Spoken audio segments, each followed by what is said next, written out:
Back to the show, all about small business, jobs, and entrepreneurship. You're listening to Get Down to Business. I am your host, Shalom Klein, and I'm joined here in studio by my friend Jeff Weber. Speaking about LinkedIn, LinkedIn is a fantastic tool to stay in touch because, Jeff, you and I connected several years ago, and it's great because we were able to follow each other's changes in progress and entrepreneurial journeys. So it's great to have you here in studio.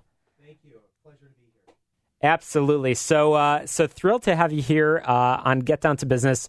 And I know that you have experienced the entrepreneurial journey. You have launched several businesses. Snagbed. Tell me a little bit about Snagbed and the story of how you've gotten started. You bet. So Snagbed, I actually found out through a past coworker as an investment opportunity. And I had just recently sold my first business, and I got entranced by the work of our founder, J.P. Hatella, who's a professor, who created this job search management system that I found to have very interesting big data implications and potential. It's interesting. We just finished a fascinating discussion with Linda Nichols of IMC Solutions talking about folks in transition, and you're right. The as you said, the data search potential it's infinite and unlimited, and I know that you've made quite an impact in the industry. But let's talk about entrepreneurship, and then we'll get back to Snagbed in a moment because I'm fascinated by the work that you're doing and the services that are provided.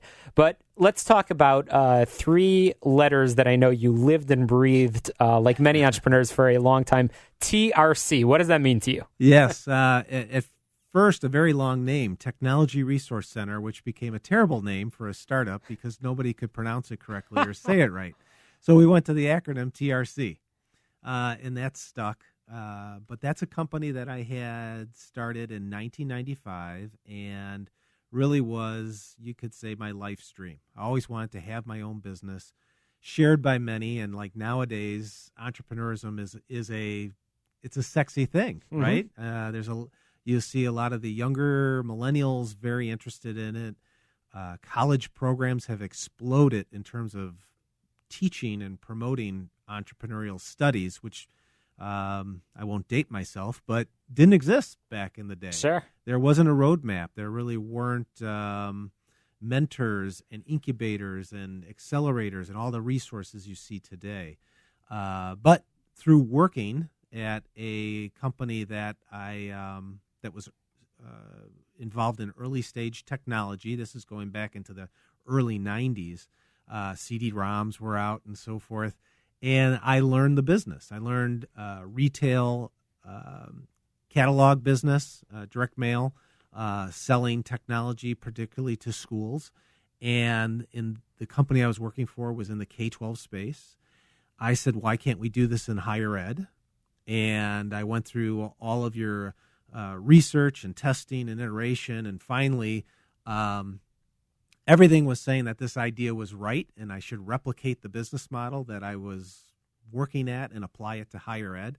And if it wasn't for my wife to push me and say, go for it, you can do this. And if things don't work out, it's okay. We can still soldier on and so forth. I took the plunge, and I tell you, it was a bootstrap effort, and it was hard, but we grew rather rapidly. We made the Inc. 500 list over that span of time, and really accomplished some living the dream, which is fascinating. So in 2006, entrepreneurs get into business for multiple reasons. Some like the operations of the business, and they want to hire people, and they want to run the business, and they want to go through those journeys. You ultimately ended up selling the business. Tell us a little bit about that decision. Yeah, so that became a reflective point for me once I did sell, to answer that question. Why did you sell? Now, I did know the answer, but it came out in a book that's called From Idea to Exit that I wrote. And the premise is that and I encourage anyone starting a business to try to visualize how they see themselves exiting that business. Is it transitioning the business to children? Is it maybe doing an employee stock purchase at some point? Is it going public? Is it selling to a third party, or is it retiring and closing the doors? So, Jeff, I know that when you're involved in other businesses as well, I know that there was a business that ultimately ended up not making it, and I know that obviously you have Snagbed, which we'll talk some more about in a moment. When you have an idea, when you start a business, or perhaps for our listeners, when they start an idea or when they start a business, should you have an exit plan in place? Should you have the end game already in mind? I think you should, but it shouldn't be the predominant driver. Okay. Because things are going to change, right? You can't foresee the path you're going to take. So you need to be flexible in that sense. But I think the purpose of having an idea of the exit point from the very beginning helps you understand how you should incorporate. If you're planning to get funding, if you're the type of company that you think would get venture capital, which, as most people know, that's very rare to do. Sure.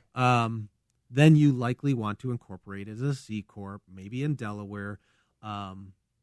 If it's a business that maybe you and a partner are going to have, maybe you should incorporate it as an LLC. Right? As you said, you never know what's going to happen. I've said with countless folks that have a business plan, and sometimes people spend so much time planning. They never get around to the execution. Doing, right. Yeah. Which is crazy. Of course, starting to do without planning is also not a good thing. So, Jeff, I want to make sure we get back to Snagbed in a second, but between TRC and Snagbed, you also had another business that ultimately ended up not making it. Do you mind sharing with our listeners what happened and what are some perhaps lessons that you've learned along the way? Yeah. So starting a business is like raising a child. And in this case, you should only have one child. And I thought I could have two and actually raise two businesses at the same time, two startups. And there's a host of people who have done that. Elon Musk being one. I am no Elon Musk. Running and starting two startups is very, very difficult. And in the end of the day, this one business withered on the vine because resources were pulled in too many directions, right? And I would say, too, it was a failure to execute. I did bring on a partner to actually help run it and serve as the president. But we conflicted in vision and how to execute.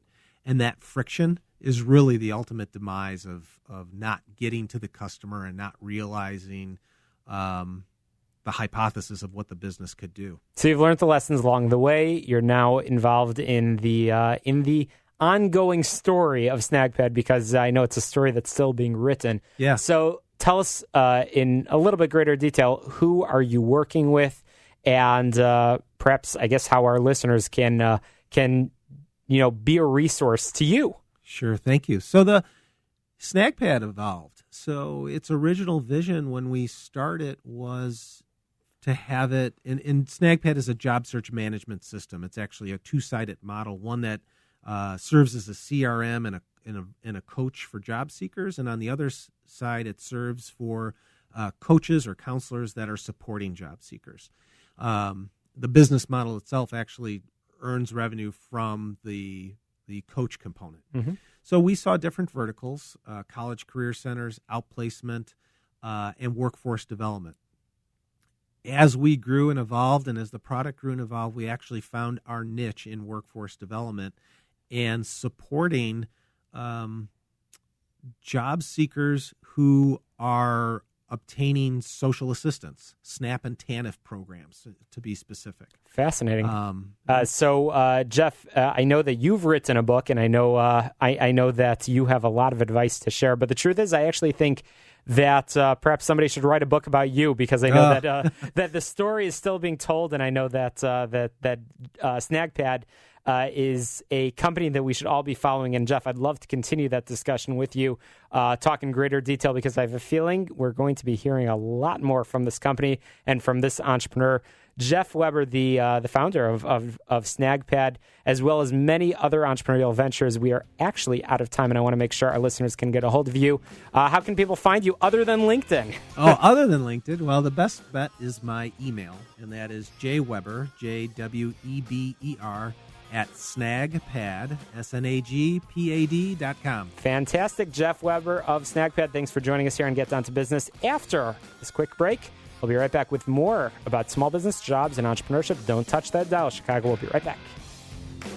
Do you own or run